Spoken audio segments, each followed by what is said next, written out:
Welcome to smart wrestling channel. சில இம்பார்ட்டண்ட்டான wrestling news தான் பார்க்க போகிறோம். அது முன்னாடி சேனலை சப்ஸ்கிரைப் பண்ணிட்டு ஒரு லைக் ஒன்று தட்டி விட்டு பாருங்கள். ஃபஸ்ட்டு ஸ்டார்ட் பண்ணுவோம் இந்த ரோமன் ரெயின்ஸ் செத் ஃப்ரீகன் ராலன்ஸ்லேருந்து. நண்பர்களே, செக்மெண்ட் வைஸாக பார்த்தீங்கன்னா வேறு லெவலில் ப்ரால் பண்ணியிருப்பாங்க. ரோமன் ரெயின்ஸும் ஃபஸ்ட்டு பேசினார் தியா, அது மாதிரி செத் ராலன்ஸ் பேசினார். செத் ராலன்ஸ் பேசும்போது ரோமன் ரெயின்ஸ் கொஞ்சம் எமோஷ்னல் ஆகிட்டார். அப்படியே அந்த எமோஷ்னலே ரோமன் ரெயின்ஸ் தடுமாறத்துக்குள்ளே செத் ராலன்ஸ் அட்டாக் பண்ணிட்டாரு. ரோமன் ரெயின்ஸ் பேர்லாம் போட்டார். இருந்தாலும் செத் ராலன்ஸ் ரோமனை நாக் அவுட் பண்ணி பழுகு போட்டார். நான் சொன்னதான், என்னதான் ரோமன் எப்படியாப்பட்ட ஃபைட்டராக எவ்வளோ ஃபேன் பேஸ் இருந்தாலும் செத் ராலன்ஸ் அது ஈக்குவலாக சண்டை போடுவார். ரோமனோட எக்ஸ்ட்ரா ஒரு மடங்கு சண்டை போடுவாரை தவிர ரோமனோட கொஞ்சம் கூட சலிச்சவங்கல்ல. ஏன்னா செத் ராலன்ஸ் டிஃப்ரெண்ட் ஸ்டைலில் சண்டை போடுவார். எப்படி ஆப்போனண்ட்டை தோக்கடிக்கணுமோ எப்படியாவது ஏதாவது ஒரு குறுக்கு வழியில் போய் தோக்கடிச்சிடுவார். இதில் என்ன ஒரு சுவாரஸ்யம்னா, நண்பர்களே, நடக்க போகிற எல்லா மேட்சுமே baby face. Penta versus Chad Gable international championship, அவரும் ஃபேஸு, இவரும் ஃபேஸு, ரோமனும் ஃபேஸு, செத்தும் ஃபேஸு, சிஎம் பங்கும் ஃபேஸு, கோடியும் ஃபேஸு. எப்பா அந்த மாதிரி தான் இந்த டாக்டிவ் மேட்ச்சு. ஜே உசு, ஜிம்மி ஜேக்கப்பும் ஃபேஸு, எல்லை நைட்டு சோலோ அவங்களும் ஃபேஸு. சோலோ ஹீல்ட்டுனா இருந்தார், அவரும் ஃபேஸ் தான். ஏன்னா இப்போ அவர் தனி மரமாக இருக்கார். எல்லாமே ஃபேஸ் விசஸ் ஃபேஸாக என்னன்னு நினச்சிட்டு புக்கிங் பண்ணுறாங்கன்னு தெரியல. பார்க்கலாம் எந்த அளவுக்கு சுவாரஸ்யமாக கொண்டு போகிறாங்க. ஆக மொத்தம் ரோமன் ரெயின்ஸை ஃபுல் கிளாஷ் பண்ணிட்டாரு Seth Freakin Rollins. Next week Roman Reigns clash பண்ணுறாருன்னு பார்ப்போம். செக்மெண்ட் வேறு லெவலில் இருந்துச்சு.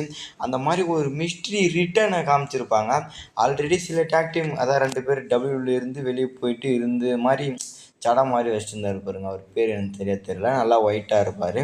அவரு தான் இந்த மிஸ்ட்ரி மேனுன்ற மாதிரி சொல்லிட்டு இருக்காங்க. ஆமாம் நண்பர்களே, இப்போ சில நாட்களாகவே அவங்க தான் ரிட்டனுக்கான டீசர்ஸ் போயிட்டு இருந்தது.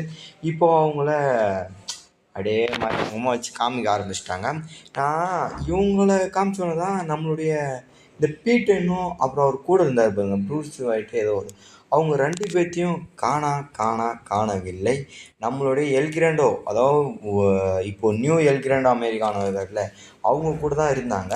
இப்போ கொஞ்ச நாளாகவே காட்டல. அந்த மாதிரி சாட் கேபிள் கூட இருந்தவங்களையும் சில பேர்த்த காட்ட மாட்டாங்க. அவங்க கூட இந்த சாட் கேபிள் தனியாக கொண்டு வந்துட்டாங்க. அவங்க டீம் மெம்பர்ஸு அவங்க ஒரு பக்கம் இருந்தாங்க, அவங்களையும் காணோம். இப்போ சாட் கேபிள் தனியாக நின்று பார்த்தீங்கன்னா வேறு லெவல் மொமெண்டத்தை க்ரியேட் பண்ணி இப்போ இன்டர்கான்டினல் சாம்பியன்ஷிப் டோர்னமெண்ட் வேறு வின் பண்ணியிருக்காரு. சம்மர் ஸ்லாமில் சாம்பியன்ஷிப் மேட்ச் வேறு ப்ளே பண்ண போகிறாரு. கண்டிப்பாக ஜெயிப்பார். ஏன்னா அவருக்கான ஒரு முயற்சி. நான் அது அப்புறமா அவரை பற்றி சொல்கிறேன். ஆக மொத்தம் மிஸ்ட்ரி மேன் 2 பேர்த்தையே ஒருத்தரே பார்த்தீங்கன்னா இறக்க போகிறாங்க டபிள்யூ.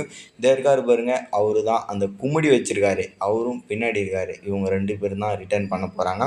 பேரன் கார்பனை ரிட்டர்ன் பண்ணுறதா இருந்துச்சு, ரிட்டர்ன் பண்ணிட்டாங்க ஸ்மாக் டவுனில் வேறு லெவலில். அதுக்கடுத்து வந்து பார்த்தீங்கன்னா இதுக்கு வருவோம்.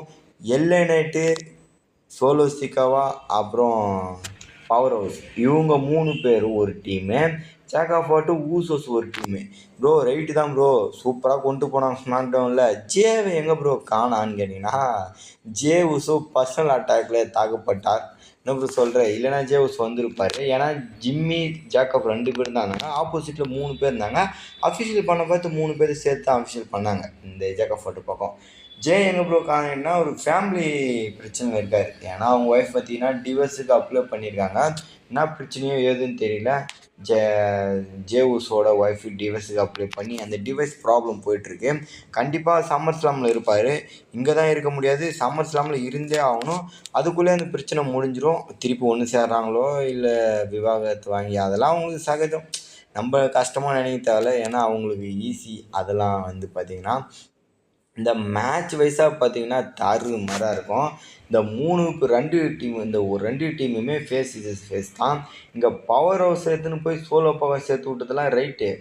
இது என்ன சொல்கிறது, எல்ஏ நைட்டும் ஒரு ஃபேஸுப்பா.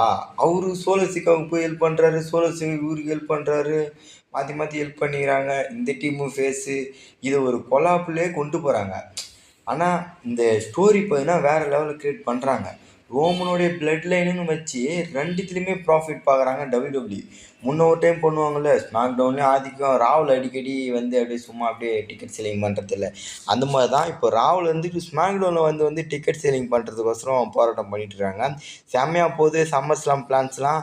நண்பரே, சேனலை சப்ஸ்கிரைப் பண்ணிட்டு ஒரு லைக் ஒன்று தட்டி விட்டு பாருங்கள். ஒரு லைக்னாச்சும் தட்டி விட்டு பாருங்கள், கொஞ்சம் மோட்டிவேஷனாக இருக்கும்.